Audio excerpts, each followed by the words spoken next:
I have this terrible recurring dream. I'm in the middle of the street, and there's a bloke I owe money to at each end. Oh, it's horrible.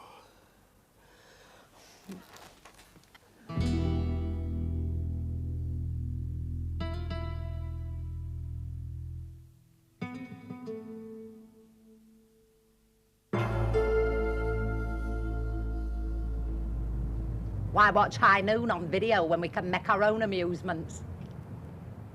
After you, Meredith. No, after you, Clifford. Who told him last time? Well, you did, granted. But who brought you that fresh pineapple in hospital? I'm not that fond of fruit, Meredith. Why do we tell him at all? You mean just get on with it? I concur, Clifford. After all, he can only kill us once. Exactly. Whereas if we give him forewarning, he'll do his level best to kill us twice.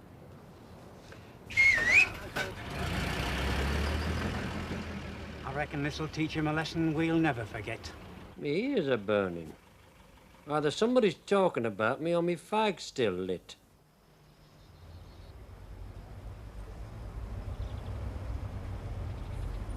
Evening, Mrs. Capp.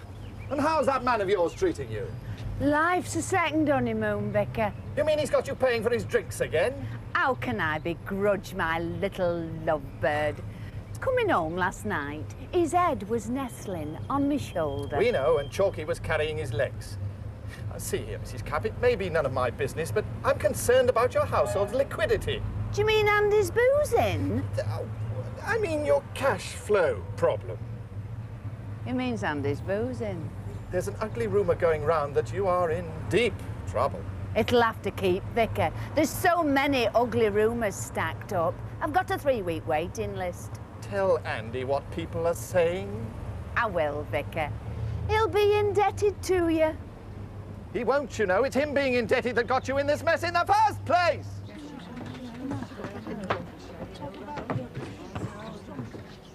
Why, that kitchen table could tell a story, Clifford. Oh, no, Meredith. It'd be a travel book. It's been in and out of that van more times than we've had fish suppers off ours. Anything else, lads? Just the sofa. But we thought of bricking up the door and leaving it. Come on. There's method in me madness. After one more kamikaze mission, I'm allowed to put in for a desk job. Gently does it. To you, from him. Easy as she goes. And whatever that sofa does, lads, don't have a go.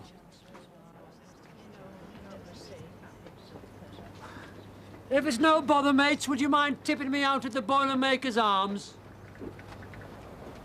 You've got to hand it to him, Clifford. Cash he may be short of, but he has got style. I only hope they don't think to pick up the stuff he's left with me. The last time they did that, everyone thought I'd just had a clearance sale. Is that you, daughter? Yes, it is, but I can't stop. I have to wake him up for his tea. Are you all right, Mum? I am, but you're not. The debt collectors have been round. So that's what the vicar was on about. Oh, my reputation, my reputation. They've taken your furniture. Oh, my furniture, my furniture. Including the sofa with your Andy asleep on it. Oh, my sofa, my sofa.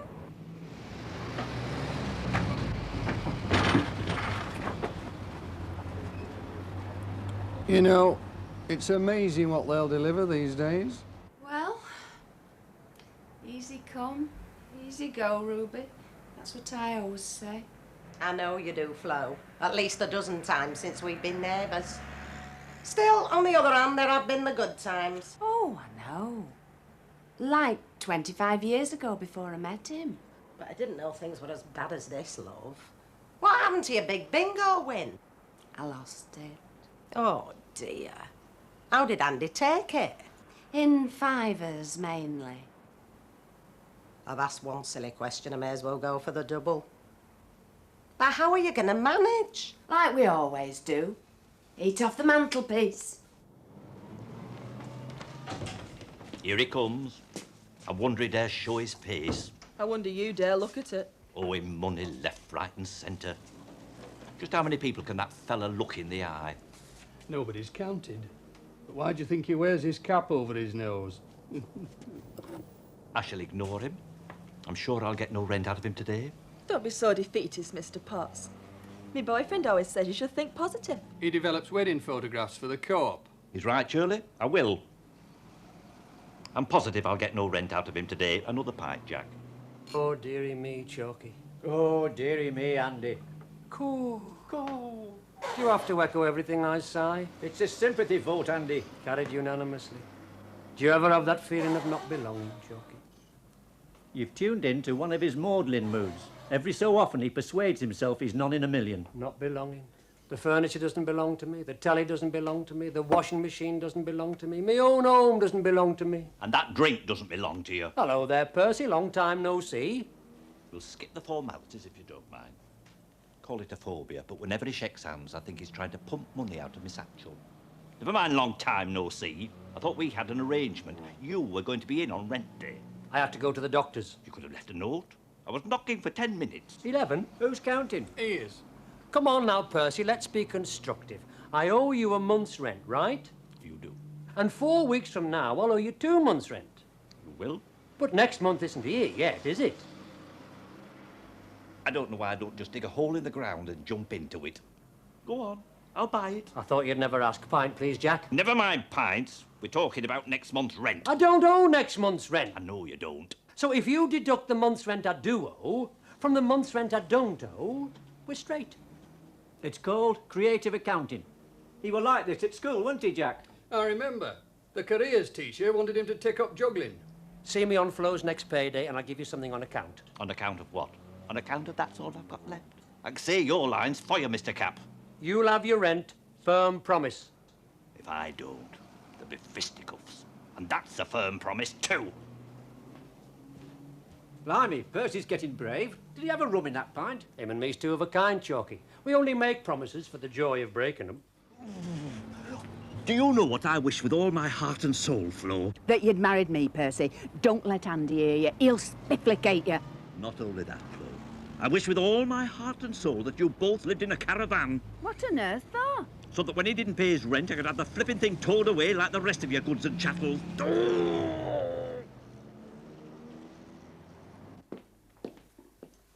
Now then, darling.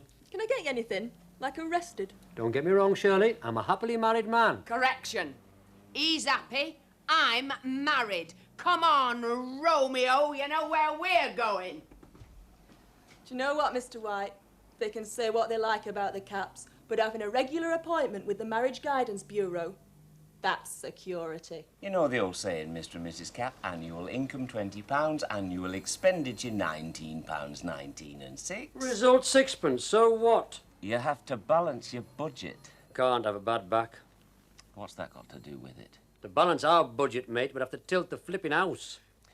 Come, Mr. Capp, it's perfectly simple. You must live within your means. Do you hear that? Yes, I must live within your means. You mustn't spend more than you earn. You taking this in? I mustn't spend more than you earn. You must cut down on those little luxuries. Are you listening? You must cut down on those little luxuries. But how can I be of help, Mr. Watson? I'm not an extravagant man. What can I cut down on? How about boozing, betting, smoking and womanising? Then you'll have money to spare for the necessities of life. He walks right into them, doesn't he? Go on, pet. But boozing, betting, smoking and womanising are the necessities of life. Boom, flipping boom. If you stop boozing, we could keep our heads above water. If I had to stop boozing, I'd keep my head underwater. Thanks, then. How much would we save if you gave up smoking? Not as much as if you gave up breathing, woman. Then there's your pigeons. They're an expensive hobby. What about your bingo? That's an expensive hobby. Don't you start on me, Andy Capp. When did you last buy me a new coat? 2 weeks ago. I am not talking about the new coat of whitewash in the cellar. I'd bang their heads together, but there's no procedure for it laid down in the guidelines. Now, Mr. and Mrs. Capp, I'm sure there's a solution. There is, but I could get 25 years to life for it. All it needs is a little give and take. It's giving and taking that's got us where we are today, Mr. Watson. I give and he takes. Pity the music halls have been killed off. She could have done the job for him. Now, I believe in my couples reaching their own solutions. Mrs. Capp, consider. what is the nature of your problem? I've lost all my furniture. And how did that situation arise, Mr. Capp? They came and took it away in a big van. But why, Mr. Capp? Why? I've asked myself the same question, Mr. Watson. Was it an unhappy childhood? Or perhaps they were jealous of other people's success? Who can say? You got into debt, Mr. Capp. You got into debt. Now, what must we do when we get into debt? Don't tell me. I won't, because you know the answer as well as I do. You're right, Mr. Watson. Borrow from me mother-in-law. Same time next week, Mr. Watson. No, we're closed for staff training. Thanks ever so much, Mum. And remember, you're welcome to come round for supper any time. That's right, missus. You'll always find 2 chairs at our table. Did you have to say that? You know she's slimming. That's a lot. Sign here, please. Is everything in its right place, Mrs. Capp? Andy? Come in, pet. Positions, men. Left a bit, back a bit, right hand down, Meredith. Forward a bit. That's it. He's got to be able to see the telly and me fetching him his beer without swivelling his head. Thanks very much, Clifford and Meredith. Did I give you lads a tip, by the way? Yes, thanks. The second favourite in the 2:30 at Doncaster. Come on, Meredith. Till the next time then, Mrs. Capp. Oh, by the way, if we did it at our own expense and made good any damage, would you mind if we built a goods ramp where your front steps are? Think about it. Now then, pet. If my figures are right and you do as Mr. Watson says and drink within your means, we should just about manage. Manage what? To stay afloat until we hit the next flipping iceberg. Now, I'm serious about your drinking, Andy Capp. So am I. Nobody more so. We're having a real economy drive, so I don't want you coming home drunk tonight like you did last night. I was not drunk. Well, who was making all that racket then? The fellas who carried me. They dropped me. There you are, you see. You were paralytic. Flo, there is one infallible test of whether a man is sober. Can he take off his own trousers standing up? Which I did. Yes, in the street. Now look, pet, I don't want to spoil your enjoyment. Just drink less, smoke less, gamble less, go out less, and we'll be able to keep straight. Not to mention be able to walk straight. All right, Flo, I'll give it a go. Now, are you sure you can do it, Andy? Of course I am, woman. I'm a man of iron. Pig iron. If I say I'll booze less I will. What about that day I stopped altogether? With my help. That's true. She wouldn't give me any money. Well, in that case, pet, we'll be able to pay a little bit more off the rent arrears, get most of the hire purchase up to date, and just have enough left for the rental on the telly. Do you know what, pet? At last we can see the light at the end of the tunnel. Now, what the thump's happened now? They've just bricked up the tunnel for not paying its bill.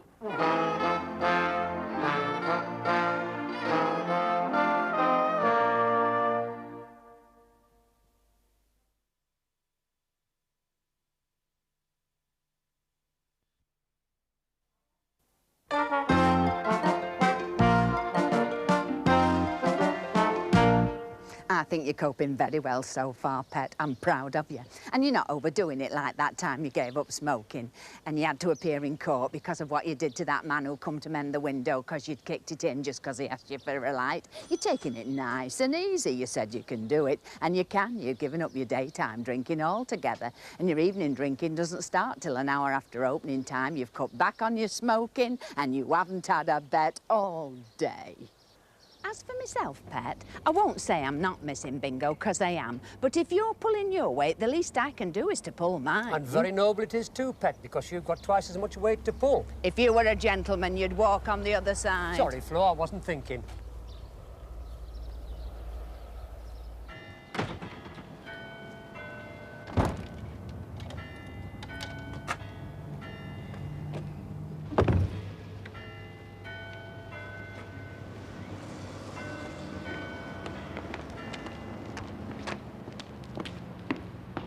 Very strange. Very strange. But if he's not in hospital, where can he be?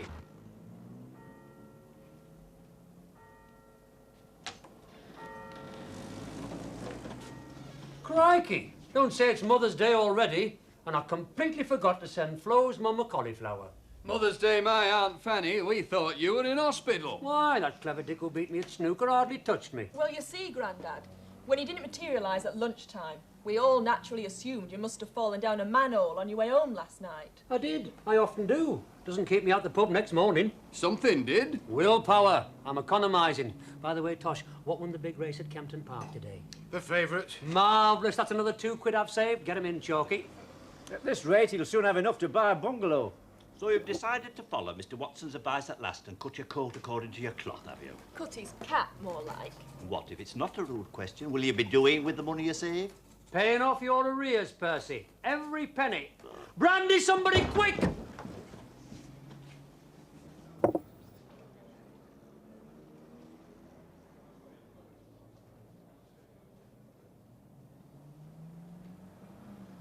Oh, it always gives me a nasty turn when Percy goes like that. How's the great economy drive going then, Flo? Couldn't be better, Ruby. He's not been out one dinner time all week. And he switched his brand of cigarettes, so that's a big saving there. What's he smoking now, then? OPs. Other people's. And we've not seen either hair of you, bingo. What do you do with your time? Gloat. But it's tonight I'm looking forward to, Ruby. Andy's promised to come home early from the pub with a bottle of milk stout, and we're going to sit down and pool everything he's saved and everything I've saved and work out on a piece of paper just how much better off we are. Oh, I can't wait. You can see what's coming, can't you? Quiet for a Friday, Jack? Isn't it just? You could even hear a cash register ping, if anybody bought a drink. Is Jack having a go at Andy? Well, how can I stay in business with blokes like you making one drink last all evening? You should attract more trade, mate. I can't scrounge drinks off people if there's nobody here to scrounge off, can I? That's the trouble these days. Ineffective management. Where is everybody, anyway? I'm surprised nobody's told you, Mr. Capp. There's a new landlord at the Cross-Eyed Whippet. It's drinks on the house all night. You're bad for life, Percy. Hmm?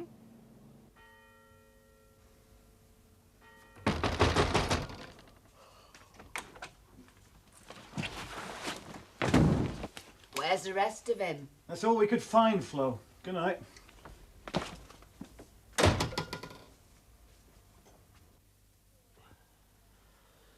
Go on, then. Ask me where all the money I've saved's gone. Oh, Andy, you've never spent it. Not a penny. Where is it, then? In me wallet. Where's your wallet? In me trousers. Where's your trousers? In the canal. Come on through, pet. Have a confession to make. That's my last will and testament. There's my burial policy. And these are instructions on how to put the kettle on and make your own tea. What's all this about? The truth is, pet, when you didn't come home from the pub this evening, I was so sure you'd fallen by the wayside that I went out to bingo and lost every penny. What did I tell you? So, we're back to square -1, pet. And it's the end of the month. What are we going to do about all the bills coming in? I'll think of something. Settlement of this overdue account would oblige. How is it that a bloke who never touches the stuff owes more for his milk than the whole street put together? Morning, Postie. Allow me the pleasure. Final demand. Final demand. Final demand. Any more bright ideas? Looks like the Capp's red letter day. I think I've cracked it, Flo. Go on. Let's have it, genius. And if he wants to pawn my wedding ring again, I'll crack him. There's nothing else for it, pet. You'll have to get a job. I've already got a job. I mean another job. Do you mean instead of or as well as? I don't know why she bothers to ask. Lots of people have 2 jobs, Flo. It's called moonlighting. And what will you be doing while I'm moonlighting? Stargazing? Who's going to do me housework? There's already too much for one pair of hands in this house. Well, what do you want me to do about it? Become a bigamist? It's lucky for him the doctor's put me on these pills. They're ever so good. They make you tread only one day at a time. Now, let's have a look. Here we are. Situation's vacant. Model. That's out. Audio typist. That's out. Girl Friday. That's out. Manicurist. That's out. Hello! We want to see Mr. Capp. Who is it? Blokes who want to see Mr. Capp. Come in! And receptionists definitely out. Will you stop snivelling, woman? I'm trying to do me pools. I can't bear to think of it, Auntie. After all the effort we put in, all my lovely furniture being carted off again in that van. If you don't wrap up, I'll have you carted away with it. You wouldn't do that. Wouldn't I? Not you. It'd make me walk. Andy, will you take your head out of that football coupon for 1 minute? Don't you realise they're coming for the furniture at 4 o'clock sharp? Can't be helped. But you've demanded your tea for 5 o'clock sharp. And see that I get it. But what will you eat it off? And don't say plates. Just leave it to Andy, pet. That's them now. Not to fret. 5 o'clock tea I have called for, and 5 o'clock tea I shall have. Put the kettle on.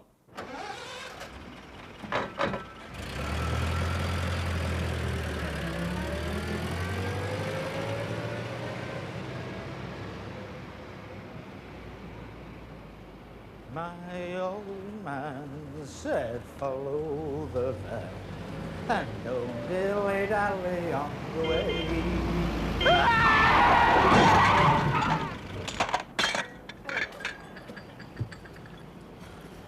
I won't pour it into your saucer, Pet. Just hold it till we go over that humpback bridge. Will you be going out tonight, Pet? I'm meeting Chalky for one. That's if you can lend me a fiver. But I lent you a fiver only this morning. There you go, woman. Always living in the past.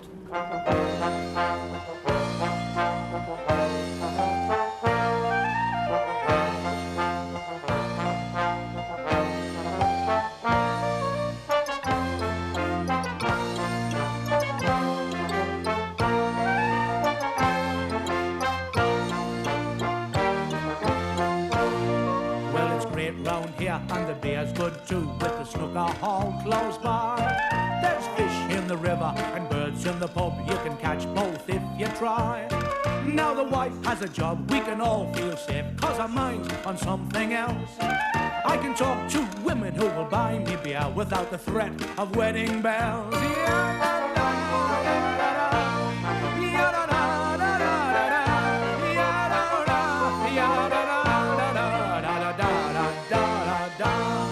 La da da da da da.